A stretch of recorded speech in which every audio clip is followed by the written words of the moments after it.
Hola teman-teman penikmat film. Kali ini gue mau bahas film ke-8 dan katanya sih yang terakhir dari waralaba Mission Impossible. Yes, ini dia. Mission Impossible Final Reckoning. Walaupun bukan yang terbaik dalam serinya, film ini cukup sukses jadi perpisahan yang memuaskan buat Ethan Hunt dan tim penyelamat dunianya. Di balik layar, Christopher McQuarrie kembali duduk di kursi sutradara untuk 4 kalinya. Dan seperti biasa, dia hadirkan kombinasi aksi brutal, plot soal A yang bikin merinding, dan tentu saja bikin nostalgia. Tapi jangan salah, semua itu nggak akan berhasil tanpa si satu ini, Tom Cruise. Dari dulu sampai sekarang kita tahu peran Ethan Hunt tuh udah kayak nyatu sama Cruise. Dan di film ini, dia masih ngasih kita adegan-adegan mustahil yang bikin deg-degan. Meskipun kali ini nggak semuanya terasa 100% nyata. Musuh utama di film ini bukan manusia, tapi AI. Yup, kecerdasan buatan yang bisa ngambil alih sistem nuklir dunia. Dan satu-satunya harapan umat manusia, ya tentu saja Ethan Hunt dan timnya yang setia. Cerita dibuka dengan setup khas Mission Impossible, tim elit, misi rahasia, dan teknologi canggih. Tapi kali ini, tonnya terasa lebih serius dan agak kehilangan sisi sarkasme cerdas yang biasa muncul di film sebelumnya. Beberapa lelukon juga terasa maksa dan gak ngangkat. 2 adegan aksi utama bener-bener gila. Yang pertama, Tom Cruise berantem di udara dari satu pesawat ke pesawat lain. Biplane berwarna-warni, duel melawan musuh sambil nyoba nyelamatin dunia, kayak main game tapi versi nyawa asli.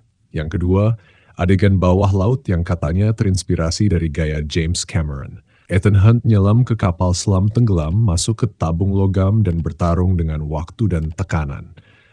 Tegang banget dan visualnya cakep parah. Tapi sayangnya setengah dari adegan aksi kali ini udah mulai ketergantungan sama efek CGI. Nggak kayak dulu yang benar-benar praktikal dan kerasa berbahaya. Mungkin karena faktor usia Cruise atau alasan keamanan, tapi tetap aja sensasi gilanya agak berkurang. Salah satu masalah film ini adalah jumlah karakter yang kebanyakan. Beberapa karakter muncul lalu menghilang tanpa penjelasan yang jelas. Rasanya kayak ditinggal sama teman nongkrong pas lagi seru-serunya.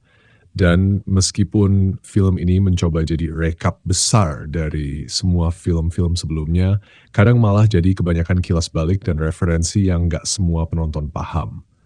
Cerita AI-nya pun kurang digarap dalam, padahal itu potensi utamanya. Selain Tom Cruise dan Isai Morales yang memerankan Gabriel, kita juga lihat wajah-wajah familiar kayak Hayley Atwell, Simon Pegg, Pom Klementieff, dan Ving Rhames. Bahkan ada penampilan kejutan yang pastinya bakal bikin senyum-senyum sendiri. Endingnya sendiri, well, agak klise. Tapi mengingat ini film terakhir atau mungkin cuma kata terakhir, ya bolehlah mereka dikasih momen di Trafalgar Square buat menutup kisah panjang ini. Secara teknis, film ini tetap solid. Sinematografi dari Fraser Taggart dan editing dari Eddie Hamilton patut diacungi jempol. Musik dari Lalo Schifrin juga tetap jadi andalan, meskipun scoring lainnya kurang nendang dan kadang malah bikin suasana jadi aneh.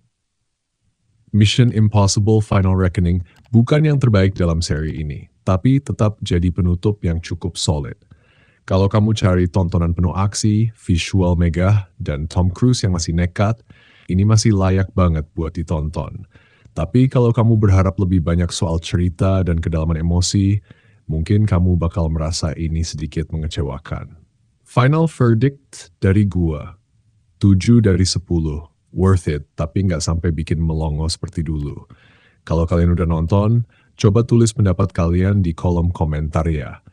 Dan jangan lupa klik like dan subscribe buat terus dapat review seru lainnya dari Ikal Review. Sampai ketemu di video berikutnya. Gue Ikal dari Ikal Review, cabut dulu, bye-bye.